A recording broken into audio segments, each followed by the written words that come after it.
Kahit na napakagaling natin, marami tayong kabisadong kapitulo, bersikulo. Sa internet, sa television, dami natin nakikitang magagaling sa pag-handle ng pagsasalita ng mga verses. Tama?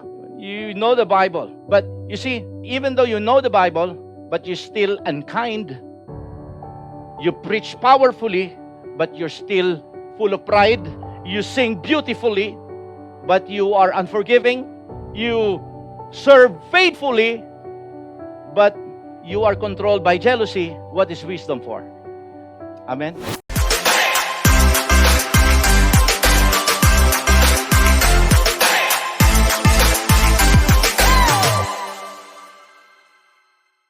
Gandang umaga sa inyong lahat. And, I want you to imagine one thing. Imagine pumasok ka sa loob ng eroplano. Naganap ka, inanap mo yung proper seat.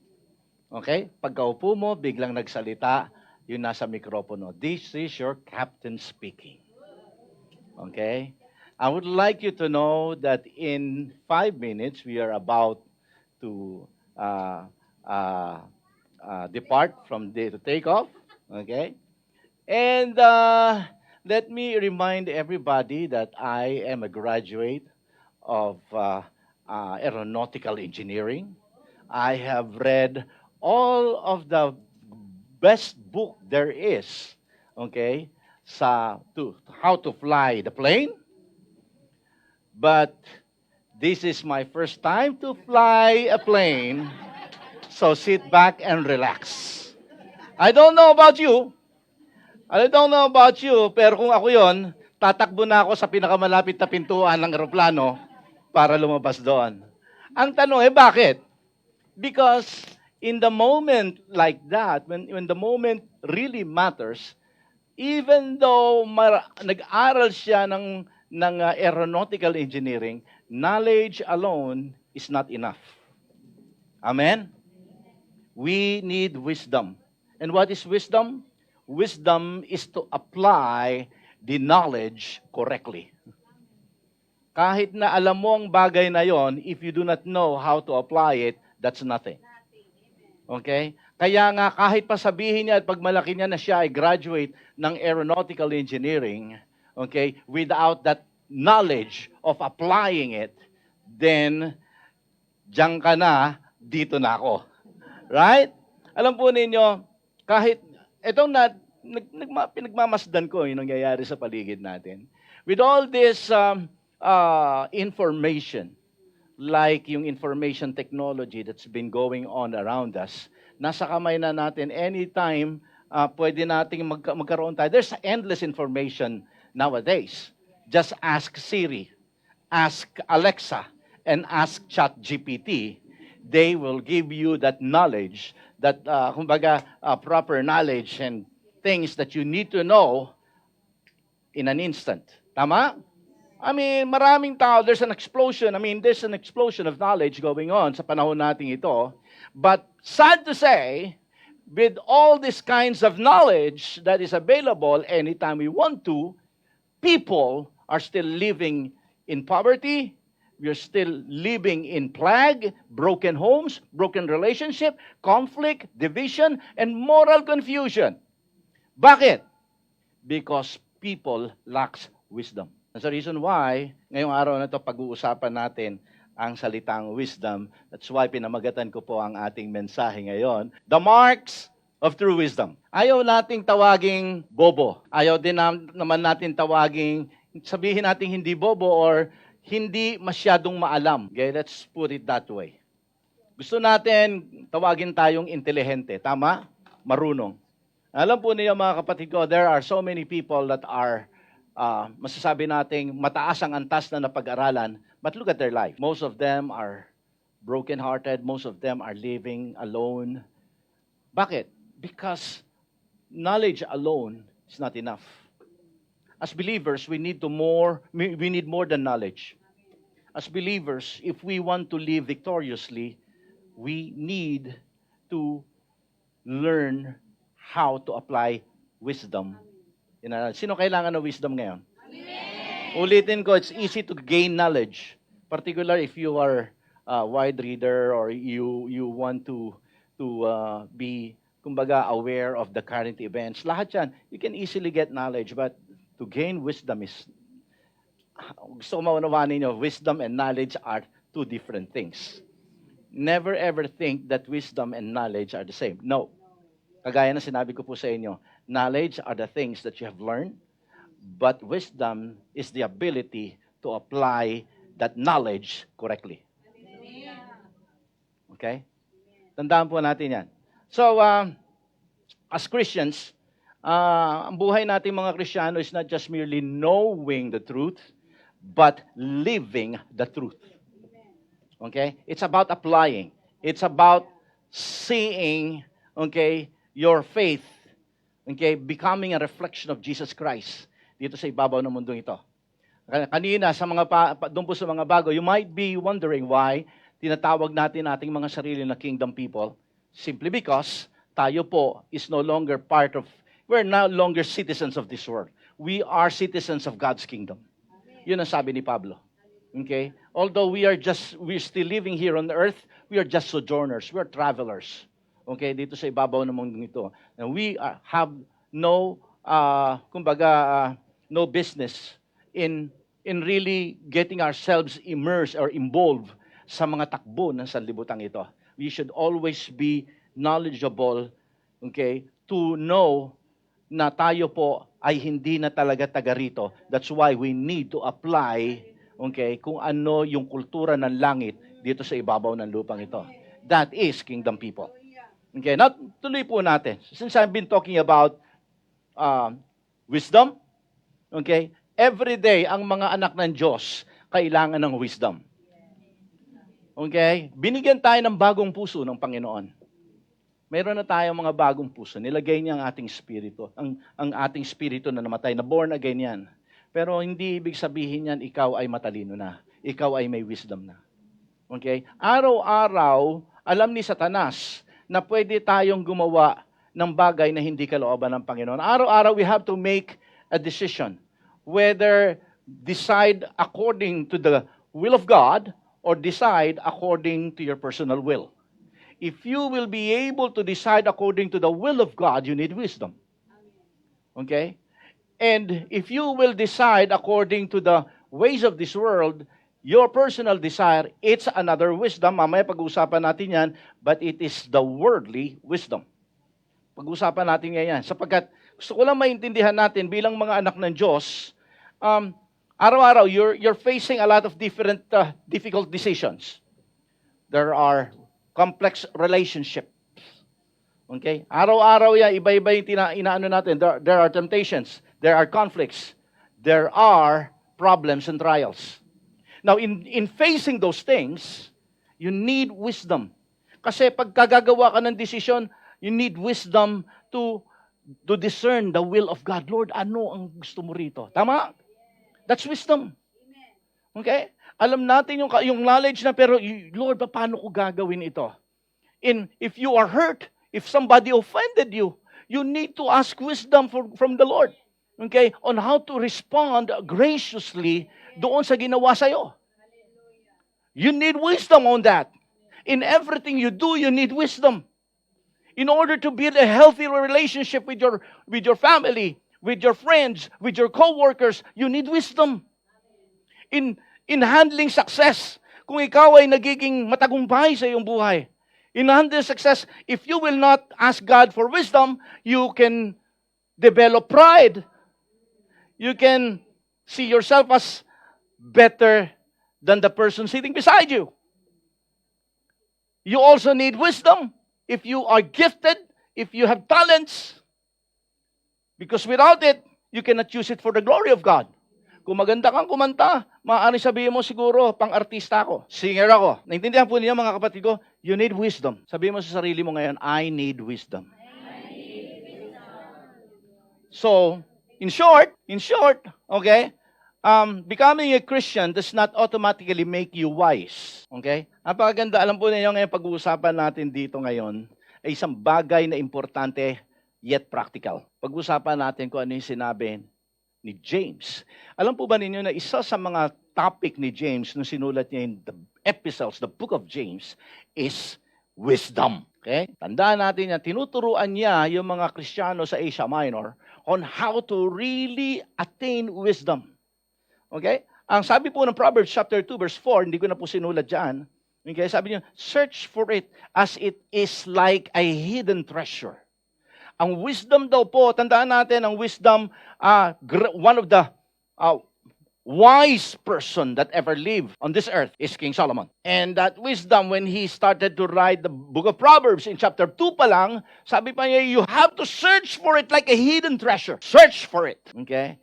Parang you have to sought. You have to look for it. Okay? To the best of your ability. Hindi kagad pera lang. Kahit marami kang pera ngayon, if you do not have wisdom, sandali lang yan, hindi mo pakikinabangan yan. Right? So buksan po natin ang sinabi ni James on, gaya na sinabi natin ngayon, ang pamagat ng ating mensahe, the marks of true wisdom. Buksan po natin yan. Samahan niyo akong basahin. James chapter 3, verse 13 to 18. Who is wise and understanding among you? Let them show it by their good life, by deeds done in the humility that comes from wisdom. Verse 14. But if you harbor bitter envy and self-ambition in your hearts, do not boast about it or deny the truth. Such wisdom does not come from heaven, but is earthly, unspiritual, demonic. For there you have envy and self-ambition, there you find disorder and every evil practice. But the wisdom that comes from heaven is first of all pure, then peace-loving, considerate, submissive, full of mercy and good fruit, impartial and sincere. Then he concluded it, peacemakers who sow in peace reap a harvest of righteousness. Alam po ninyo, basahin pa lang natin, sarap-sarap na, no? But I'm going to try to really, ito po ay, ang tawag doon? Ano sa Tagalog noon? Yung himay-himayin. Para mas lalo nating malasap ang sarap na sinasabi rito ni Pablo. Now, bago natin tingnan to, mga kapatid ko, this is James chapter 3. Let's go to James chapter 1. Ang sabi po ron, tinan mo natin, James chapter 1 verse 5. Ang sabi po rito, if any of you lacks wisdom, he should ask God, He who gives generously. So, if you want to ask wisdom, never look to anything or to anyone. Okay? Ask God for it. Only God can give you true wisdom. Pamagat na ating mensahe, the marks of true wisdom. Only God can give you true wisdom. Hindi mo pwedeng makita yan sa horoscope. Hindi mo pwedeng makita yan kung kani-kanino. Okay? Mga minsan ng mga lumalabas dyan sa inyong mga FB, never ever try, kahit sabihin nila ito ay it sounds biblical, never ever sought that kind of wisdom. Sapagkat ang sabi ni James, ni Santiago, isa lamang ang source ng true wisdom. It is God. And true wisdom, dahil nahanap natin God, it is written in the Word of God. No more, no less. Kung maririnig niyo si pastor na magsasalita apart from the Bible, then you have to start to question me. Okay? Ganun din sa iba, kapag nakikita ninyong parang it sounds like unbiblical, then you have to really be skeptic about that person's teaching. Okay? Now, tuloy po natin dito mga kapatid ko. I'm just making this important for you. Saan natin nahanapin yung true wisdom? Kay God according to Apostle James. Amen? Now, balik tayo sa ating teksto para naman makita natin to.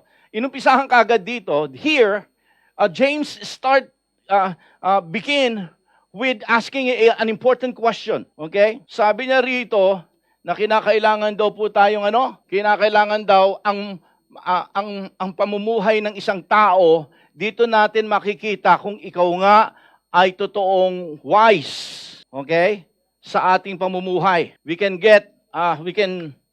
know that person, we can know the level of that person's wisdom sa pamamagitan ng lifestyle niya, sa pamamagitan ng kanyang buhay, sa pamamagitan ng kanyang araw-araw na pamumuhay. Okay? Show it by their good life. Ang sabi pa rito, by deeds. Amen? Sa nakikita mo sa kanyang buhay. So, easily, the gauge, okay, para makita natin yung level ng wisdom ng taong yon is how does he handle his life in making decisions? The lifestyle that that person is having every day. Okay? Makikita daw po natin yan. So, yan ang unang mga bagay na dapat nating maunawaan dito. Then, James, actually, verse 13 po yan, he started to, kumbaga, no, sabi niya rito, verse 13, ito yung kanya sinabi agad, who is wise and understanding among you? Yan ang unang-unang tanong niya dito sa verse 13. Who is wise and understanding among you? Agad-agad, makikita natin dito, hindi niya tinanong na, who is the most intelligent among you? Kasi pinag-uusap, ang topic niya rito, wisdom. Okay? Hindi niya tinanong dito na, who is the most, sabihin natin, knowledgeable about the Bible. Wala siyang sinabing ganon. Ang tanong niya rito, who is wise and understanding about you? The truth is, sapagkat sa kingdom ng Panginoon, wisdom is not measured on what we know, on your achievements, but how we live. Ito ang measure, itong sukatan ng langit, ng kaharian ng Diyos, okay? Para malaman niya na ikaw nga ay totoong malapit sa ating Panginoon at kumikilos na mumuhay na naaayon sa kalooban ng Diyos. Okay? It's not about what you know. Some people have all the wisdom in their lives. Okay? Minsan, alam niya lahat. Pagka tinanong mo, alam niya lahat. Pero pagdating sa kanyang pamumuhay, parang wala siyang alam. Okay? So, in other words, true wisdom is not something that we merely profess, sinasabi. It is something that we practice in this life. Okay? So, tandaan po ninyo yan, mga kapatid ko. So, today we'll be talking 3 things. The marks of false wisdom. Ulitin ko, ito ang mga, sa binasa natin kanina from verse 13 to 18, dito natin makikita na in-identify dito ni James yung marks of false wisdom. May false wisdom, ha? Baka akala ninyo, walang false wisdom. According to James, later on, titingnan natin, we're going to be identifying that false wisdom. And second, we are going to see the marks of that true wisdom, which is the heavenly wisdom. Okay? And then pangatlo, we will identify the blessings of having or of applying true wisdom. Handala kayo? Now let's go on the first one. Okay? Marks of false wisdom. Tingnan natin, baka meron tayo nito. Balikan natin yung verse. Tapos na tayo sa verse 13. Tingnan natin yung verse 14. But if you harbor bitter envy and selfish ambition in your hearts, do not boast about it. Deny the truth. Such wisdom does not come down from heaven, but is earthly and spiritual, demonic. For where you have envy and selfish ambition, there you find disorder and every evil practice.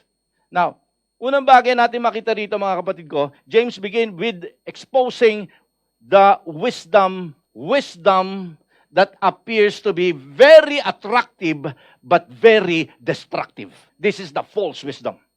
Okay? Sabi niya rito, but if you harbor, look at this, but if you harbor bitter envy and selfish ambition in your heart, ito na yon, yung word na bitter envy and selfish ambition. Now, pagka ang motivation ng iyong wisdom, kung bakit ka alam po ninyo, naggagambaro sa buhay mo na ito, you're trying to make your life right before the eyes of the people.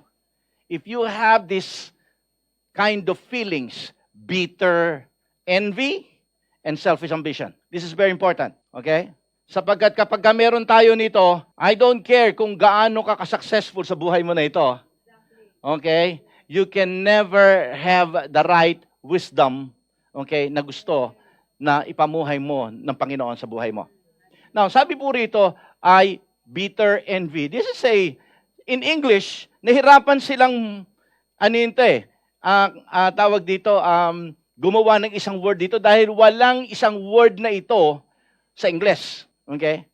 Kahit po sa original Greek word, dalawang word din po ito. It's about, the word is envy or bitter muna. Bitter, which means pikros. Okay? Ang ibig sabihin nun, malignant. Acrid. matindi. Yun yung ibig sabihin ng bitter. Okay? Now, the word envy, I'm sure dito kinuha ng salitang Pilipino yung sa Greek word, yung salita natin. Ang Greek word po ng envy is zealous. Capital Z-E-L-O-S. Zealous. Okay? I'm pretty sure dito natin nakuha yung word na selos. It means jealousy. Okay? Kaya pwede nyo nang gamitin, oy, nagzezelos ka na naman, ha? Alright? Ayan. But that's really the Greek word of the word envy. Okay? Now, kaya pagka pinagsama mo itong dalawang ito, it's a malignant jealousy. Okay? Kasi alam po ninyo kung bakit itong ginamit niya ay zealous, iba yung word na talagang totoong envy. Okay? Kasi it talks about the kind of envy na you're trying to compare yourself with others. Ito yung klaseng envy na yon na parang, bakit siya sobrang pinapagpala, bakit ako hindi? Bakit sila na-promote, ako hindi? Bakit sila napapansin, ako hindi? That's, bitter envy. Okay? And so, ganyan po ang nangyari kay Haring Saul. Remember King Saul? When the moment he became consumed with this bitter envy against David, that was the very time, na ang kanyang buhay, when ay nagkanda loko-loko na. Okay? The peace of soul has gone, and eventually it destroyed himself. So, pagka ikaw ay merong ganito, kahit kailan hindi ka matatahimik sa buhay mo. Because the moment na nakikita mo yung iba na pinapagpala, the more na tinitingnan mo yung sarili mo na napag-iiwanan. The more na nakikita mo na bakit sila, tapos bakit ako. Okay? Now, ito daw yung bagay na dapat nating alisin sa ating mga sarili. Hindi pa siya minturon. Ang sabi pa noon, there's a selfish ambition. Now, ambition is good. There's nothing wrong about ambition. Okay? Walang masama sa ambition. Ambition itself is not sinful. Let me make it straight to you. Kinakailangan natin maging ambitious dito sa buhay natin ito. We have to be ambitious for certain good things in life. You need to be ambitious in accomplishing something big for the glory of God. You have to be ambitious to make a difference in the lives of others. Be ambitious. Paul is ambitious. His ambition is to preach the gospel of our Lord Jesus Christ. Nehemiah was ambitious. His ambition is to rebuild the broken wall of the nation Israel. David was ambitious. His ambition is to build a temple for God. Although in his time, hindi niya nagawa yon, pero inihanda niya ang lahat. Kaya nung ang naging hari na si Solomon ang gumawa, nag-fulfill ng dream, ng ambition na yon ni David. See? Ambition itself is not bad. It's not sinful. You need to be ambitious only if it is aligned for the glory of God. Amen. But the word selfish makes that ambition sinful. Yes, exactly. Selfish. Okay? Now, selfish is something na dapat nating makita rito dahil ginamit ditong Greek word. Now, tandaan natin, kaya ako gumagamit tayo ng Greek word dito because I'm trying to, for us to really understand the real intention of the writer ni James. Gusto natin, gumagamit ako ng mga exegesis dito para lubos nating maunawaan kung ano talaga yung nararamdaman nung gumawa. Bakit niya ginamit yung word na to? Bakit bitter and envy? Bakit ganito? Ano ba ibig sabihin nito selfish ambition nito? Kaya for you, Okay, baka nagtatanong kayo, ba't gumagamit si pastor ng mga ganyan? Bakit hinahalukay niya yung mga Greek word at saka mga Hebrew word? Important yon para maunawaan ninyo na talagang inaaral ko yon para makuha ninyo ng tama at tumpak ang sinasabi ng salita ng Diyos. It takes time though, but for the glory of God, para sa kapangalan, para ang Lord of the Harvest Family, talagang tumalino sa salita ng Diyos, gagawin ko lahat yan. Okay? Now, let's move on. The word selfish here is, or selfish ambition is erytheria. It's only a one word, erytheria, which means to place self-interest ahead of what the Lord declare is right. Ito ang dapat mong gawin, pero sinasabi mo, no, Lord, ito ang tama. Sabi ni Lord, ito ang nararapat dyan. No, Lord, ito ang diskarte ko. Yan. Alright? Okay? So, ito yung mga tao na, kumbaga, they say, my success matters more than anyone else. I don't care what other people says. What is important is, I will get what I want. Okay? No matter how much they will hurt. Because everything that is important to me is myself. Alright? Yan. Selfish ambition. There you go. Okay? So, if you have this kind of thing, okay, you cannot apply the true wisdom. You can only apply it to the other wisdom which later on I will identify to you. I-identify ni sa atin, ni James.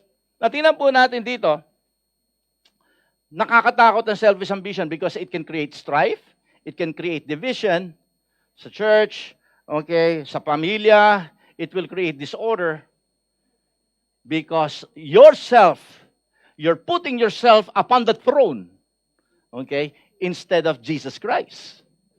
Ito yung selfish ambition. Remember, even the disciples had some difficulties in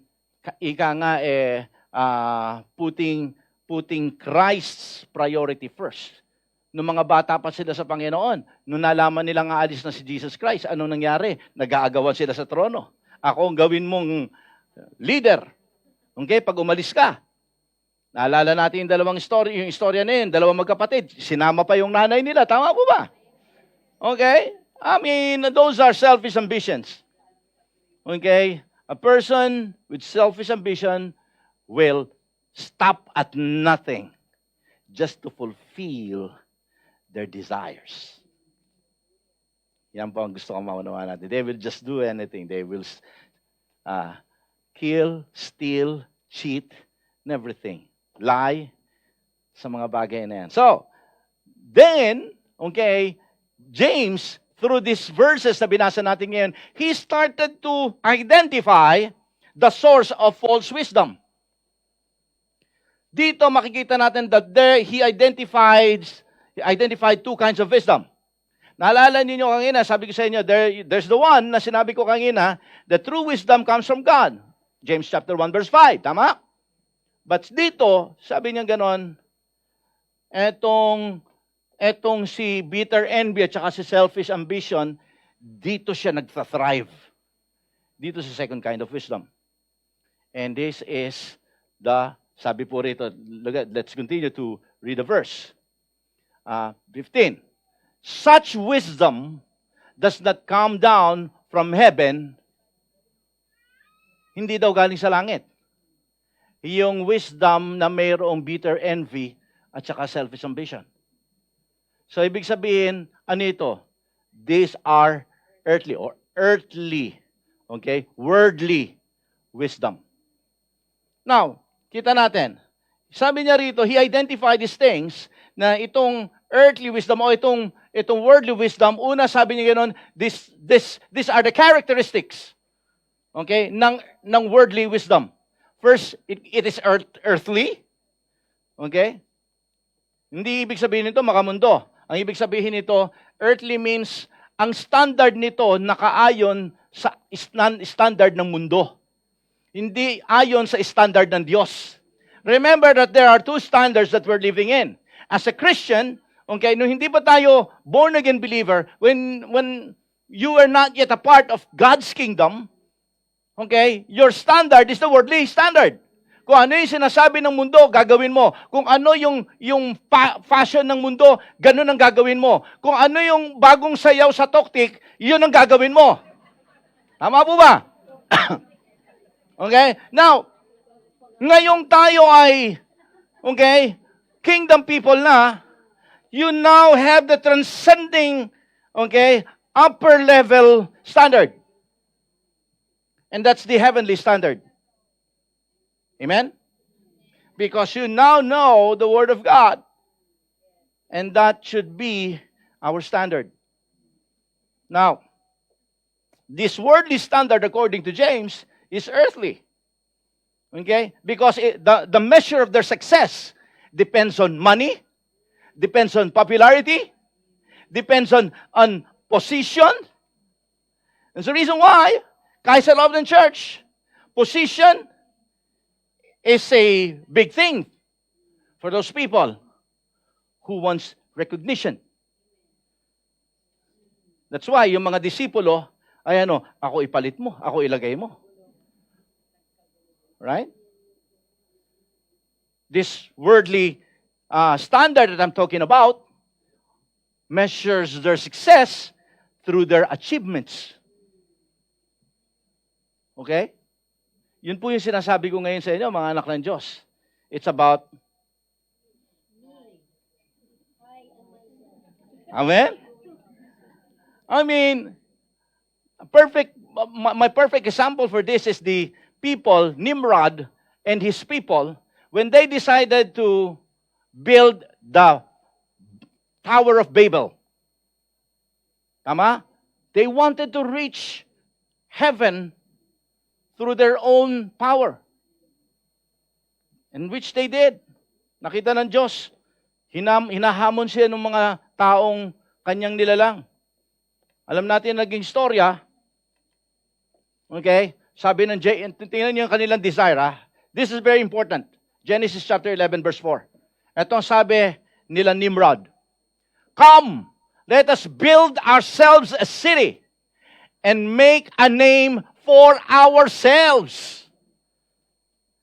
Making it for themselves. They're doing it apart from God. Earthly. This is the earthly wisdom. Okay? Nakita niyo yung word dito, ourselves. It's important. Ourselves.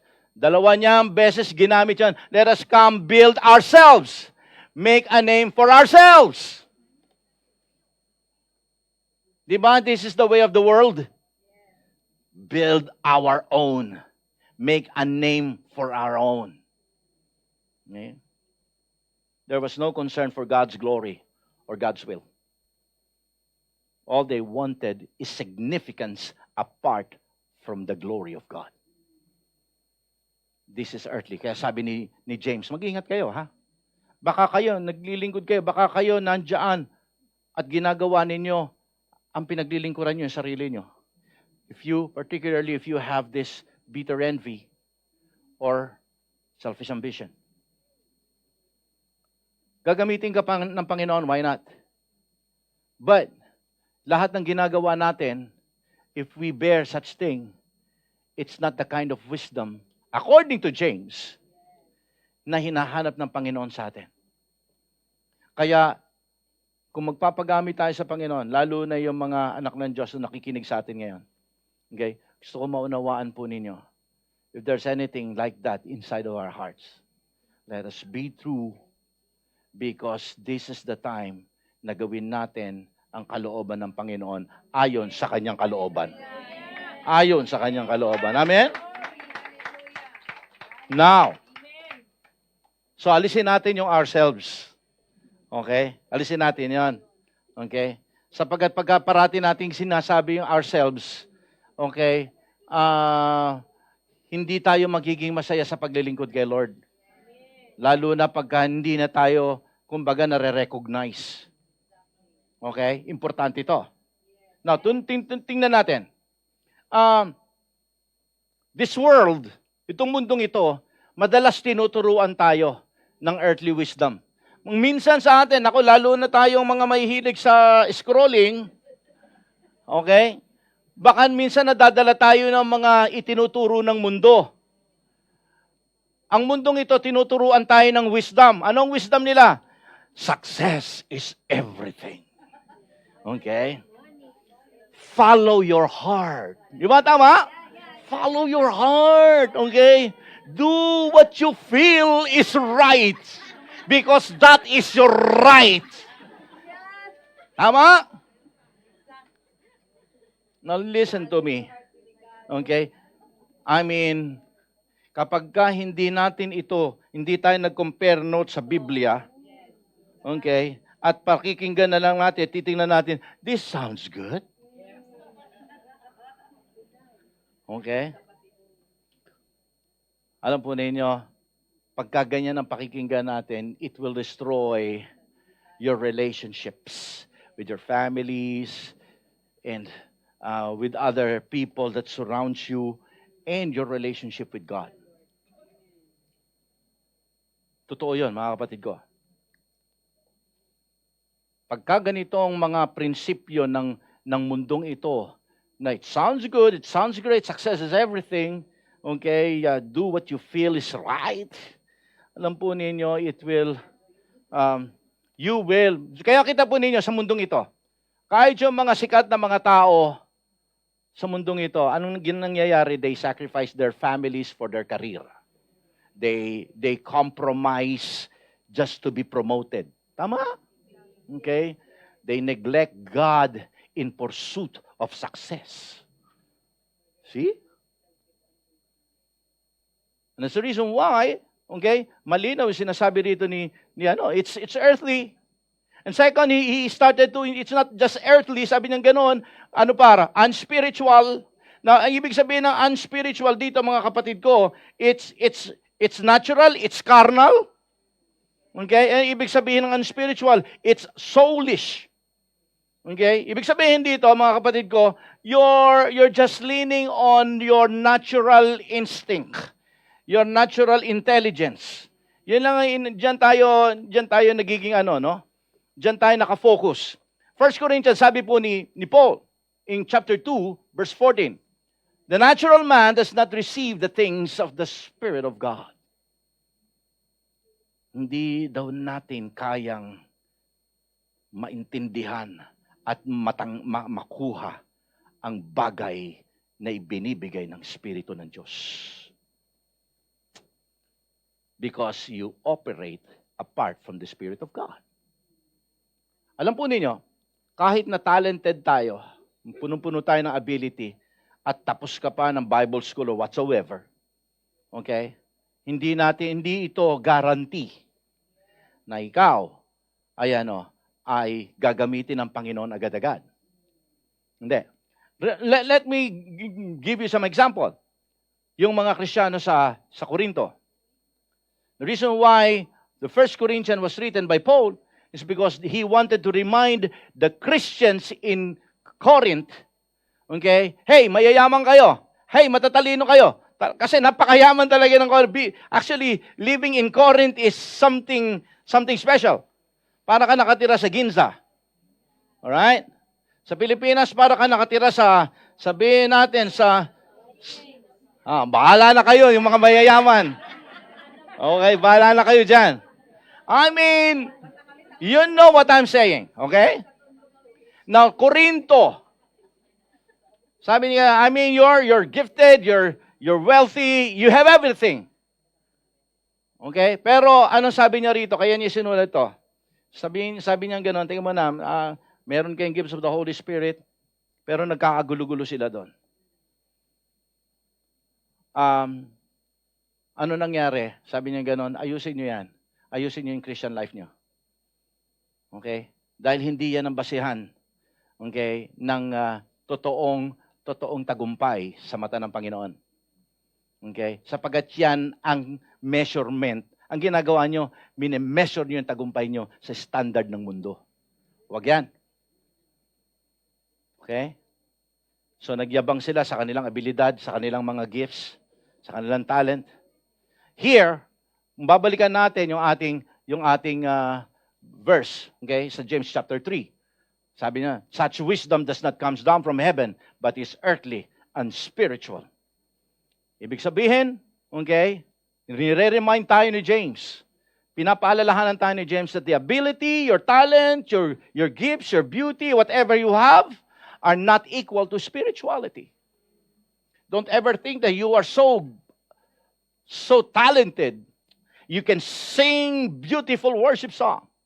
You can play the beautiful worship song in your piano. That is equal to spirituality. No? You need wisdom to apply it correctly. Are we being blessed today? Okay? Itinutubig tayo ni James. Hindi po si pastor to, ha? I'm just trying to explain to you. Sabi ko nga sa inyo, talagang ito, hihimayin natin. So that we can enjoy the Word of God. Okay? So, ulitin ko, kahit na napakagaling natin, marami tayong kabisadong kapitulo, bersikulo. Sa internet, sa television, dami natin nakikitang magagaling sa pag-handle ng pagsasalita ng mga verses. Tama? You know the Bible. But you see, even though you know the Bible, but you're still unkind, you preach powerfully, but you're still full of pride, you sing beautifully, but you are unforgiving, you serve faithfully, but you are controlled by jealousy, what is wisdom for? Amen? Palakpakan po natin si Lord dyan. As far as James is concerned, sabi niya, that's unspiritual, man. And then sabi niya gano'n, demonic. This is the strongest statement. Demonic? Grabe naman. Well, sabi naman sa, gusto niyo mas magaan-gaan, ang sabi kasi kinuha ko to NIV. Yung ibang salin, yung King James Version is devilish. Medyo saucy, ha? Saucy, devilish. Alright? Itong NIV, talagang diretsan. Demonic! Amen. Well, alam po ninyo, para sinasabi rito ni James, that ultimately, this earthly wisdom, this false wisdom, has its origin from Satan himself. Demonic. Okay? Yung wisdom na to, galing talaga kay Satanas. Did you remember, naalala ko lang, na yung unang preaching ni Satanas kay Eva, nag-click kasi earthly wisdom eh. Sabi ni Satanas kay Eva, if you eat this fruit, you will be like God. Can you imagine the word? You will be like God. Pasok sa tenga, pasok sa utak. Ano ibig sabihin yan? Yung earthly wisdom, tinuturuan tayo that you don't need to trust God. You can determine the truth yourself. Sobra-sobra na ang talino ng mundo that I want you to understand na ang Biblia ay outdated na. Hindi na yan ang bagay sa bagong panahon. Born again ka, corny ka. Hindi, Sunday kasi talagang pupurihin ko muna. Boy, matagal na yan, boy. I mean, if you will hear something like, you can determine the truth by yourself. You can do it even without God's help. It sounds appealing, right? When Eve heard that word, you can be like God. Whoa! Ginawa nga niya, ichinismis niya dun sa asawa niya. I can be like God daw. What happened? It produced sin. It produced shame. It produced separation. Tatlong S yun, ha? Para maano nyo. And then, eto, di na. Okay? Death eventually. See? Bakit? Because that is what we are talking about. This is the earthly wisdom. Never ever trust yourself. Malinaw ang sabi ng Book of Proverbs. Okay? Trust in the Lord with all thy heart and lean not unto your own understanding. In all your ways, acknowledge Him first, and He will direct your path. Palakpakan po natin si Lord dyan. See? Kaya huwag niyong paniniwalaan yung mga sinasabi ng iba. Huwag kayong, ala yan. Yung kasal, papel lang yan. Yung hindi na uso yan. Mga ganyan. Samantalang the one who really instituted the wedding is, the marriage is God Himself. Can you see? That is the worldly wisdom that we are talking about here. Okay, that's very demonic. Amen? It's disregarding the principle of God. When those teachings are disregarding the teaching of God, no matter how much appealing that wisdom seems to be, I want you to understand, okay, that is demonic. Hindi yan gusto ng Panginoon. Okay? That's the reason why, see? Because this kind of theory tends to teach people that there's no such thing as God. Because we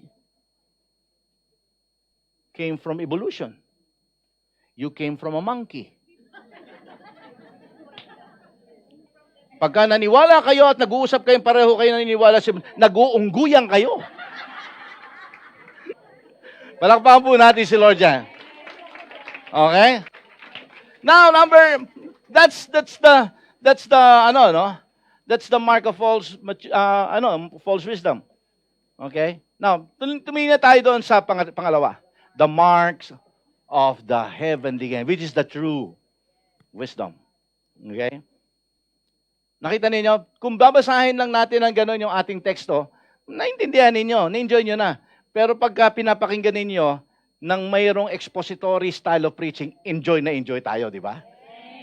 See? Now, tingnan po natin dito. We will continue. Si James po, pagkatapos niya sabihin yung mga bagay-bagay na such wisdom is earthly, such wisdom is unspiritual, such wisdom is what? Demonic. Nakikinig Okay? He continued.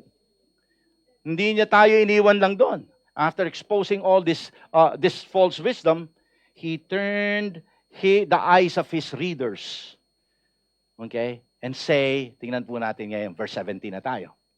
But the wisdom that comes from heaven is first of all pure, then peace-loving, considerate, submissive, full of mercy, and good fruit, impartial, and sincere.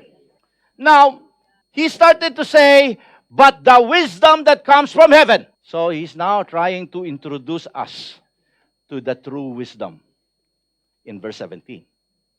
Kaya ganyan tayo dapat nag-aaral ng salita ng Diyos. Dahil sa Biblia, importante yung mga wordings na yan. Importante dito, tingnan natin dito, pansinin natin yung sa verse 17, yung unang-unang ginamit niya na word na but. Alam po ninyo, yung but, the word but is so small of a word, but so important. Alam niyo kung bakit? Kasi napakatindi ng salitang but, kasi it tends to connect the negative to positive. Okay? Kanina, nag-usapan natin yung false wisdom. Pero ginamit niya yung but. Ibig sabihin, he's now going to reintroduce us to the opposite of the one that he mentioned. But the wisdom that comes from heaven. Ibig sabihin niya, ito yung dapat nating pinupursu kung tayo ay totoong parte ng kaharian ng Diyos. Okay? True wisdom, sabi niya ganon, wisdom that comes from heaven. This is true wisdom. He's now trying to say that when there's needs, when you're facing conflict, trials, problems, if you're facing things na alam mong kailangan mo ng kalakasan mula sa Panginoon, you don't need to look at the world, but start to look upward, because the true wisdom comes from heaven. Amen? Yan yung sinasabi niya rito. Christians should look up to heaven for all their needs, because our citizenship is from heaven. Our Father is in heaven. Amen? Our treasures is in heaven. Our home eventually is in heaven. That's why, while living here on earth, our wisdom is from heaven. You have to bear that right here, right now, as you breathe. Hindi natin kakailanganin ng wisdom pagdating sa langit, because we can never live victoriously and according to the will of God without the wisdom of God right here, right now. You can never overcome, my friend, if you do not use and if you do not get that wisdom that comes from heaven. Kahit sa pag-aalaga ng anak, kahit sa future mo, you need wisdom. Hallelujah. So, as James now described the marks, ito na yung marks, ito na yung pamagat natin, the marks of true wisdom. He started to speak on this. Sabi niya, first of all, bago tayo pumunta sa pure, binalikan ko muna yung nandoon sa verse 13 kasi yun yung sinabi niyang una nang galing sa wisdom. Itong verse 13, tingnan nyo. Let him show it by good life and by deeds. Tama? Done in humility that comes from wisdom. So, bago tayo pumunta doon sa pure that comes from wisdom, wag nating kalilimutan that there is also humility that comes from wisdom. Dahil ito yung una niyang binanggit. Humility. Okay? Alam po ninyo, yung humility is one of the most underrated word or fruit of the Holy Spirit. Pero kung bakit sinabi kong underrated, hindi masyadong binibigyan natin ng pansin yung joy, love, peace. Pero alam po ninyo, yung humility, hindi natin, samantalang yung humility is the much needed fruit na kahit saan ka pumunta, yung humility ay dapat kadikit ng ibang fruits. Lalo na sa paglilingkod, alam po ninyo, napaka-importante ng humility. So makita po natin dito yan mga kapatid ko. In some verses, they use meekness. Okay? At yung actually very intriguing, very interesting yung Greek word nito, prautes. Ito po yung word na ginagamit tungkol sa pagkokontrol ng kabayo. Okay? Alam natin that a horse is a powerful animal, right? Now, kapag yan ay prautes, okay, kinakailangan mong i-tame yan. A tamed horse, okay, means that its power is under control and you can use the power of the horse for your advantage. Yun yung ibig sabihin ng humility rito. Meaning, kapag ka ikaw ay mayroong true wisdom, you have the capability, but you are in control of that power. You are in control of that power. Hindi yung parang gagamitin mo lang yan for selfish ambition. Gagamitin mo lang yan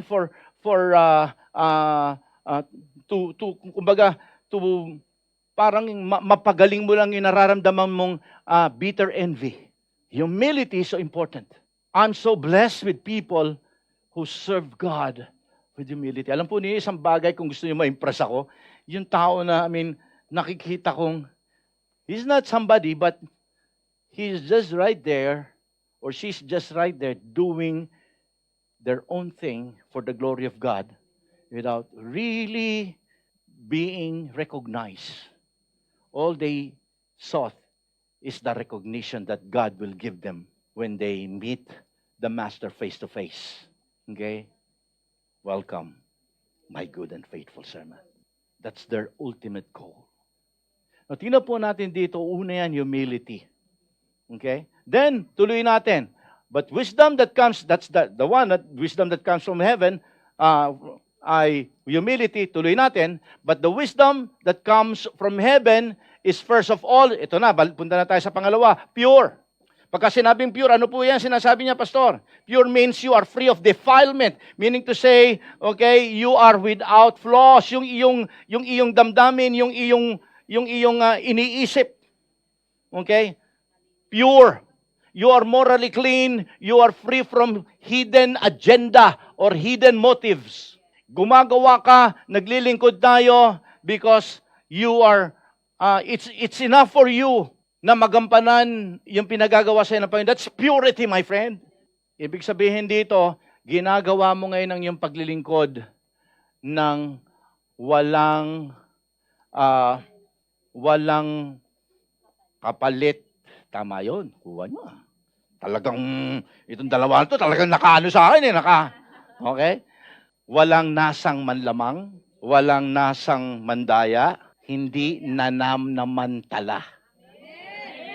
Ayan. Gagawin mo lang yan, okay? Magpasalamat ka sa akin o hindi, that's nothing. What I care about is I have given God the glory. Pure. Pure. Okay? Okay? So, yung pure na yan, yung bagay na gumagawa ka kahit walang nakakita. You will choose purity. Remember Joseph the dreamer? Remember? Ano sabi ni Joseph the dreamer nung siya ay nandoon? Sabi niya gano'n, sabi niya gano'n, how then can I do this great wickedness and sin against God? Nung siya ay niyayaya ng asawa ni Potiphar, right? So, next, peace-loving. Ang talagang marks of a true wisdom. Naalala ninyo, sabi niya kanina, makikita daw ito sa pamumuhay natin, lifestyle, to our deeds, to our good works. Tama po ba? Dito natin makikita, kinakailangan you are humble, may humility ka. Pangalawa, may purity ka. Okay? Pangatlo, peace-loving ka. Hindi ka palaaway. Ganun ba yon? Okay? If we are going to have peace, we have to realize first, yung peace the peace that the world cannot give. Okay? This true peace can only God can give us. Kahit na yung mundo hindi niya maintindihan yung peace na ito. Ngayon sabi ng ating Panginoong Jesucristo when Jesus was promising them the peace as the Holy Spirit comes to them. So, ang peace na ito mga kapatid ko, you can become peace-loving if you experience peace with God. You can never ever preach peace when you are not experiencing that peace with God. Hindi siyang ginawa mong hari ng iyong buhay, hindi ka nagtitiwala sa Kanya, hindi siya yung nagkokontrol ng buhay mo, peace will never occur in your life. Pero if you have tried to really, Lord, yes God, salamat Panginoon, sapagkat naging maganda yung relationship natin, Panginoon. You're now experiencing that peace with God. Now, kapag meron ka nun, you are now capable of becoming a peace-loving person. Ganito po ang sabi ni Paul in chapter 5, verse 1. Therefore, having been justified by faith, we have peace with God through our Lord Jesus Christ. So, never ever doubt. Kaya ko na sinulat ito, kasi baka yung iba sa atin, baka kalanin niyo, wala kayong peace with God. No. If you truly believe that you have accepted Jesus, through our Lord Jesus Christ. If you have accepted Jesus, kahit hindi ka pa nagiging peace-loving ngayon, okay? Now that you know, all you have to do is to tap on that. Hindi tapon, Tap. Ibig sabihin, you have to open. You have to, hindi to tap on that. Ano ba naman kayo? Pambira kayo. You have to tap, you have to open, you have to disclose. You have to use it because that's available for you. The peace of God is available right here today. And you can be a peace-loving person. And that is if you will use wisdom, because wisdom is the ability to what? To apply that knowledge correctly. Huwag niyong kakalimutan yung correctly. Alright? Huwag niyong kakalimutan yun. Importante yun. So, andyan pa kayo? Amen. Sabihin mo doon, siguraduhin mo muna born again yung katabi mo, ha? Sabihin mo, may peace ka sa Panginoon. Yan. Gantihan mo naman ang salita, shalom. Ayan. Alright? Okay. So, okay. Konti na lang, bibilisan ko na, ha? Wala na ako oras. Alright. So, peace-loving. Paano mo magagawa yan? Dalawang bagay. Okay? Unang dapat mong gawin is para maiwasan mo yung away o yung argumento. Okay? Una, be careful in choosing words. Okay? Tanungin mo yung sarili mo, pagka kinakausap ko ba siya, anong bagay na salita ang gusto niya? Okay? Okay? Will my words bring healing? Or this word will bring out war? I mean, tanungin natin ating mga sarili. Will it help? Will it bring peace? Or even tanungin mo yung sarili mo, how gentle would my words be? Okay? Gentle. So, be careful in choosing your words, ha? And second, to avoid quarrels, okay, ang sa akin, refuse to engage. Ibig sabihin na refuse to engage, kung sakali, nagsalita si Dobby ng gano'n, nasaktan ako, gusto kong gumante, pagka sinagot ko si Dobby, nako, warto. But refuse to engage. Control yourself. Amen? Ang taong nagre-refuse to engage, peace-loving yan. You'd rather choose to live in peace. Okay? Paano pagka inulitan naman ni Dobby? Manahimik ka lang, kaya mo. Magsasawa rin niya si Dobby. Next! Okay? Okay? Iba na naman ang aawayin niya pagka nanahimik ka. Next! Tuloy tayo. Okay? Tuloy tayo. Sabi rito, pure, peace-loving, considerate. Ano ba ibig sabihin ng considerate? Ibig sabihin nito, ikaw yung tao na you are willing to make allowances. You are willing to tolerate yung mga maliit na bagay na yan, pinalalampas mo. You're willing to adjust. Lalo na kung simpleng bagay, ikaw yung taong simpleng bagay lang, hindi mo pinalalampas. Tama ba? Wag yung maliit na bagay, matuto tayo magpalampas. Hindi naman yung nakakasama sa atin eh. Okay? Hindi, pastor, baka lumalayo ugali niyan. Baka okay lang yan. Hindi naman ikaw ang lumalala ugali eh. Siya eh. Tama ba? Amen. Hindi sabi ni pastor yun, sabi baka may magalit sa akin dito, ha? Sabi ni James, be considerate. Kasama ako doon. Okay. Ayun po yun, mga kapatid ko. Be willing to make allowances sa mga shortcomings ng iba. Wala naman perpektong tao eh. Hindi naman lahat ng tao kasing talino mo o kasing galing mo. May mga magkukulang diyan, may mag-aano diyan. Okay? Be considerate. Amen? Pagka-considerate ang isang tao, it's easy for them to forgive. Yes, pinatatawad na.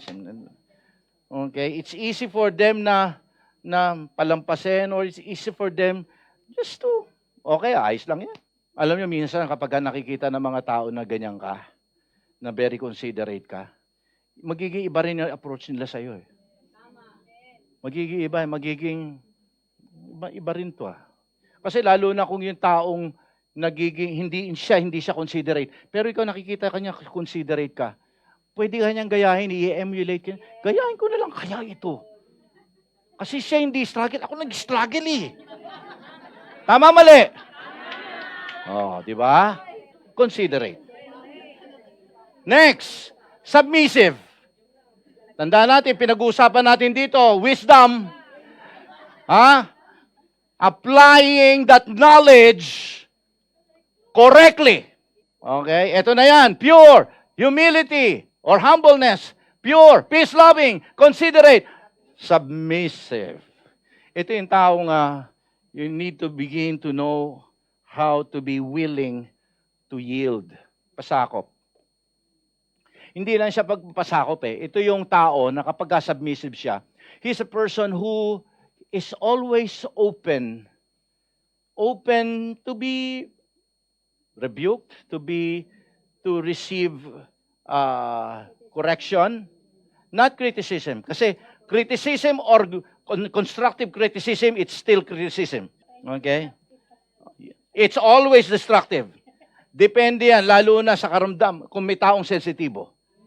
Pagka sinabi mo yan sa isang taong sensitibo, o lalo na, worse, is sa isang taong ma-pride, pagka kinorek mo yan, tapos ka.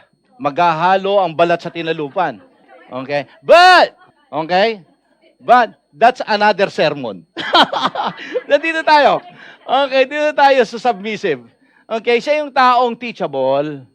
Submissive. Siya yung taong madali niyang i-accept na I'm wrong. It's my mistake. Okay, I'm willing to receive advice. I'm yielding. Okay, yes, inaamin ko. May pagkukulang. That's submission, my friend. Okay? Alam po niyo, sabi ng Proverbs, eto nakakatawa. Sabi po ng Proverbs 12:15, stupid people always think they are right. Wise piece of people listen to advice. Tama o napakatama? Napakatama. Next. Okay? Sabi na submissive, nalalala ko ng oras, na-enjoy ako sa inyo. Full of mercy. Okay? Full of mercy, kinakailangan daw, sabi rito, merciful ka, but not just merciful or may mercy. Full of mercy, meaning to say you are controlled by mercy. Alam natin, sinabi ko na yan sa inyo last week. Diba? Iba yung you just feel sorry at saka iba yung you feel mercy. Okay? You cannot just, kumbaga, talagang gagawa at kikilos ka. Our God is merciful, right? Sabi po ng salita ng Diyos, therefore be merciful, just like our Father, so merciful. So, ang isang tao merciful will always ask, how can I help? How can I help? Pero yung wisdom that comes from this world, okay? Ang sinasabi niya is, you deserve it. Di ba? Okay? You deserve it. Buti nga sa'yo. Ginawa mo sa akin nga nun. Ano nangyari? Buti nga. Yeah. But people will just say, yung talaga may wisdom sa Panginoon will just say, paano kaya siya matutulungan this time? You see? Ganun po yan. Next. Okay? Good fruit or fruitfulness.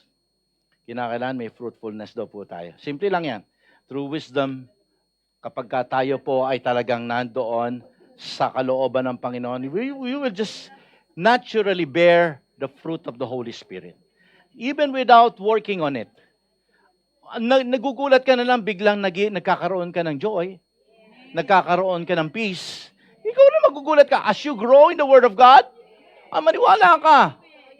Magkakaroon ka ng goodness, faithfulness, self-control. Amen. It will just come. Okay? Kaya dito, sabi ko, hindi problema to sa mga tao na nakalinya sa kalooban ng Panginoon. Pangalawa, impartial, eto na naman. Kasi, siyempre, sa paligid mo, ito yung mga okay? Lahat itong sinabi ko sa inyo, lahat ito sa apektadong lahat ng mga kasama mo sa loob ng bahay, sa loob ng ministry, sa loob ng trabaho mo. Lahat ng mga nakapaligid sa iyo. Okay? Sabi po rito, impartial. Ibig sabihin, you don't play favorites. Wala kang bias. Wala kang kinakampihan. Meron ba dyan? Okay, may sumisigaw sa likod eh. Alright? So, walang kampihan. Hindi ka tumitingin dahil meron siyang ganito, meron siyang ganyan. Okay? You should be impartial. Okay, sabi po, si James na nagsabi rito, ito nasa chapter 3, tingnan niyo yung chapter 2, verse 1, sabi niya, My brothers and sisters, believers in our glorious Lord Jesus Christ, must not show, Romans 2:11 says, for God does not show, so wag tayo maging bias. Okay? Sa ministry, lalo na yung mga nagpapagamit sa Lord. Okay? Wag mo masyadong kaibiganin yung parati naglilibre sa isa o Starbucks. Tuloy, nagseselos yung mga hindi naglilibre sa iyo. O, di ba? Next. Last but not the least, sincere or sincerity. We need to be sincere. Amen? Sa mga taong kausap mo, sa mga taong nakakasalamuha mo araw-araw, you need to be sincere. Ito yung taong, ibig sabihin kapag sincero ka, hindi ka peke, hindi ka hypocrite. Okay? Kung ano ka sa labas, ganun ka din sa loob. Okay? Kung ano yung pakikitungo mo sa kanila, yun din ang pakikitungo mo, okay, sa loob. Actually, magandang ginamit na word dito is the one who, yung insincere, okay, is the one, yung insincere, yung kapalit nito, is the one who wear the mask. A mask. Who wear a mask. Okay? Pero yung sincere, the one who doesn't have a mask. Yan. Tinitingnan ko yung mga may maskara eh. Wala naman, ano? Tingnan mo nga yung sarili mo, yung katabi mo, nako. Okay? Yan. Ayan, buti na lang, wala kayong katabi. So, anyway, tatapusin na po natin.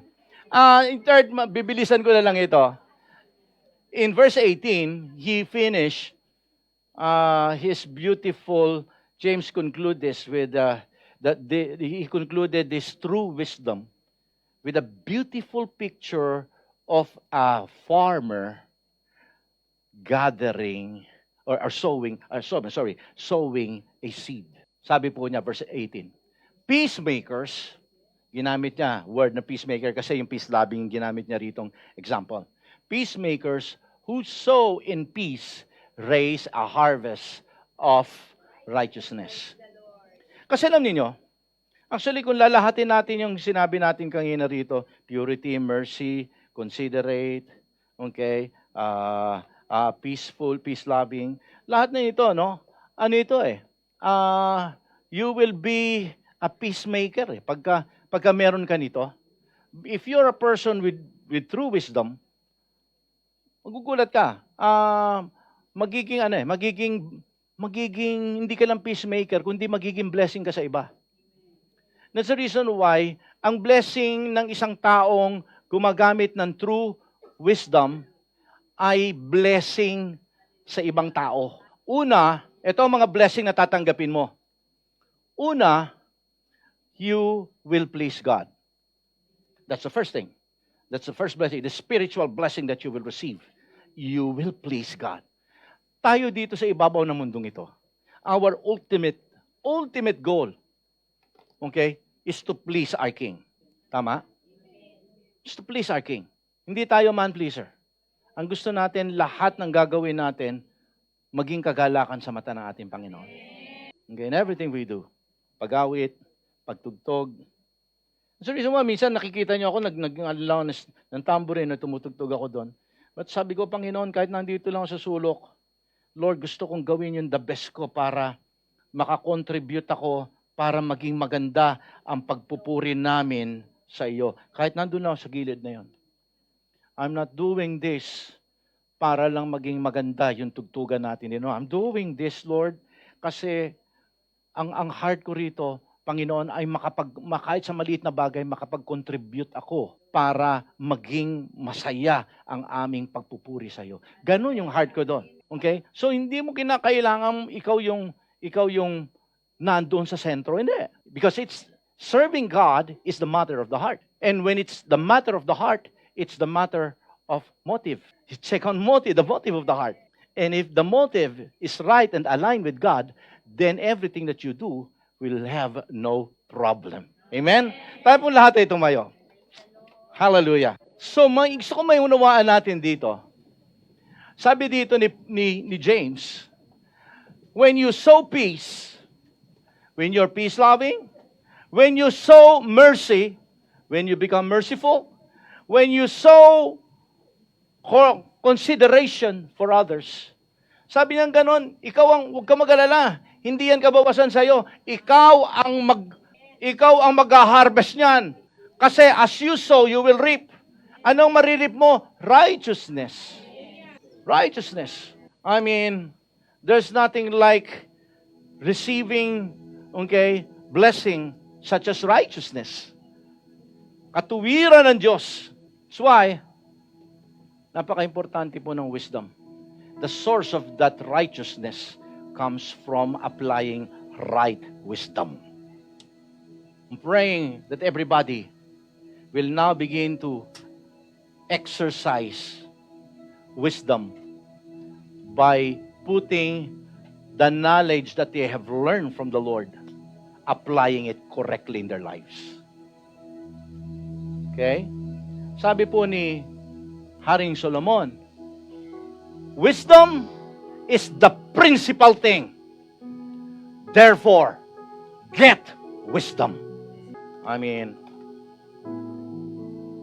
coming from the wisest king that ever lived sa mundong ibabaw, God has given him a wish. What do you want me to give to you? And this is his word. Lord, give me wisdom. When you are wise, my friend, success will eventually come. Success, victory will naturally come. Alam po ninyo, hindi siya humingi ng yaman, hindi siya humingi ng kapangyarihan. When he asked God for wisdom, hindi lang siya naging pinakamatalino, naging pinakamayamang hari siya sa balat ng lupa. Siya rin ang naging pinakamakapangyarihang hari sa balat ng lupa, sapagat lahat ng mga kaharian sa paligid niya, kinaibigan siya. My friend, that's wisdom for you. Never ever overlook the power of wisdom. Today, let us now start by applying the knowledge that we have learned today. Hallelujah. Can you please lift your hands? Hallelujah. Upwards. And I want you to have your prayers, your personal prayers. Not my prayer, pero personal na panalangin mo ngayon. Father, I thank you because God, you have so blessed us. Thank you, Lord, because all of this thing is because of what you have done on the cross for us. Thank you, Panginoong Jesus. Salamat po sa pagmamahal mo sa amin. Ngayon, O Diyos, we can now act wisely in this life. I pray, Father, ng iyong kapangyarihan habang nakataas ang aming mga kamay, Lord, ibuhos mo sa buhay ng bawat kapatid ko ngayon na binubuksan nila. They're desiring, Lord, to receive it. Give us that ability, Father. Every knowledge that we received from you, give us that ability, give us that wisdom, that ability to apply it in our lives correctly, my God. Help us, Father God, to have discernment. Help us, Father God, to have that, Lord God, that strength. Help us, Lord, to respond graciously. Help us, Lord, to handle our success correctly. Help us, Lord. We need wisdom on those things. Help us, Lord. Give us wisdom when we are in trouble, when we are going through difficulties of our lives. God, sa oras na ito, salamat po, Panginoon. Help us to be pure, to be considerate. Help us, Lord, to be sincere.